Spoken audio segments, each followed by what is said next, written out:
Welcome sa aking kusina. Kung bago ka pa lamang dito, huwag kaligtaang mag-subscribe, likes, comments, and share. Thank you. Ang recipe natin for today is pork estofado.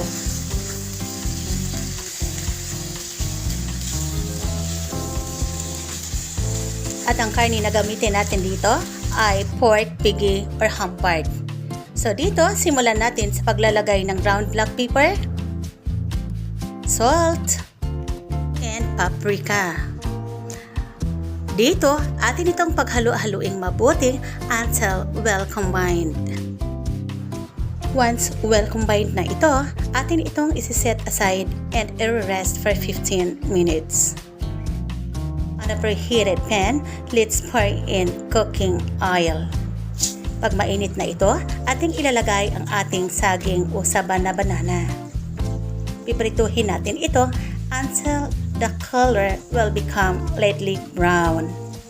Let's fry it for 2 to 3 minutes both sides before flipping for an even cooking mga megs.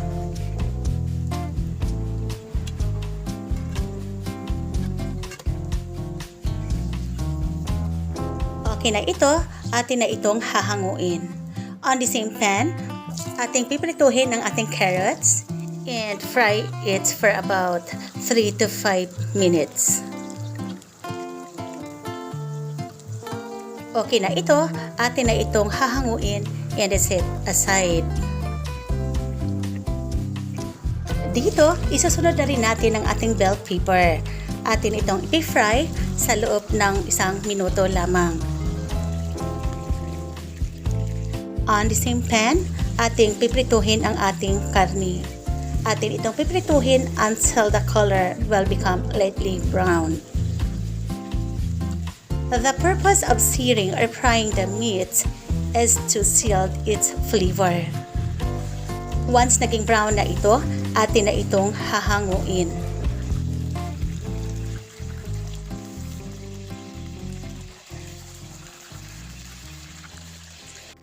Let's drop in the annatto powder. This is optional. Also, the bay leaf. Saute it until become more aromatic. Then, drop in the onion and saute it until becomes translucent. And now, let's drop in the garlic and saute it until becomes more aromatic.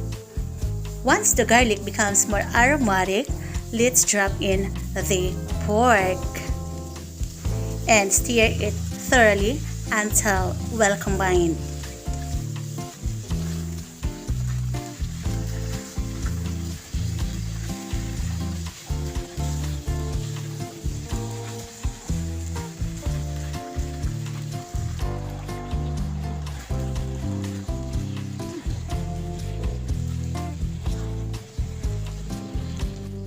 Para lalong sumarap ang ating lutong ulam, ay maglagay ako dito ng pork cubes. Maglagay rin tayo ng soy sauce. At dito, paghalo-haluin natin itong mabuti. Maglalagay rin tayo dito ng brown sugar. And mix it thoroughly until well combined.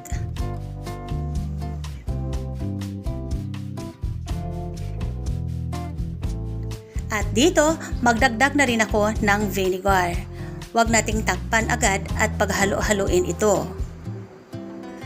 Once nag-evaporate na yung kaniyang rose meal ng vinegar, saka pa natin ito paghalo-haluin and takpan natin ito until sizzled.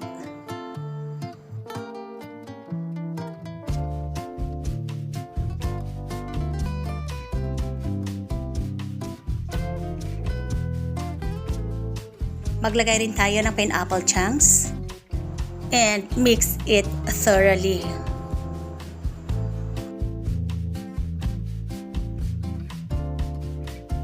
Dito ay maglalagay ako ng water para sa pagpapalambot ng ating karne.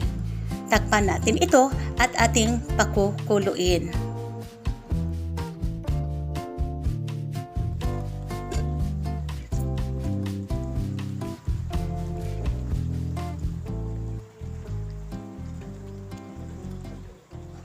Para sa extra linamnam, magdagdag tayo dito ng oyster sauce. At atin itong paghalo-haloing mabuti.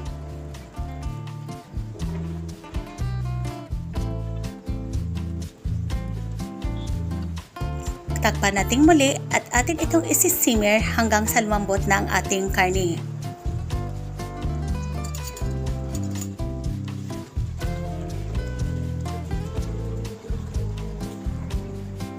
Always remember that in cooking, you should have to taste it from time to time. Malambot ng ating karne, atin nang ilalagay ang ating carrots. Atin na ring isunod ang ating saging. At atin itong paghalo-haloing mabuti. Sa puntong ito, atin ang tatanggalin ang dahon ng laurel. Takpan natin itong muli and isi-simmer for about 3 to 5 minutes until the carrots will become al dente. So now, atin ang ilalagay ang ating bell pepper and atin itong lulutuin sa loob ng 1 minuto lamang.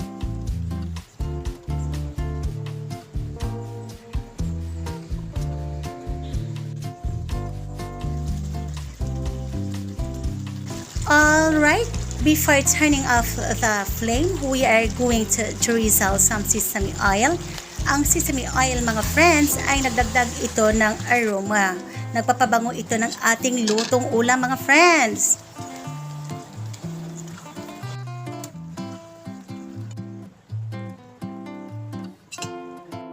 This is already done.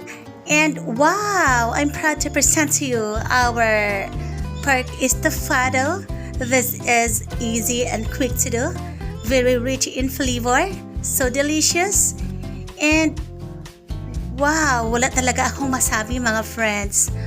Thank you so much for watching. This is MGA channel. Have a great day, everyone.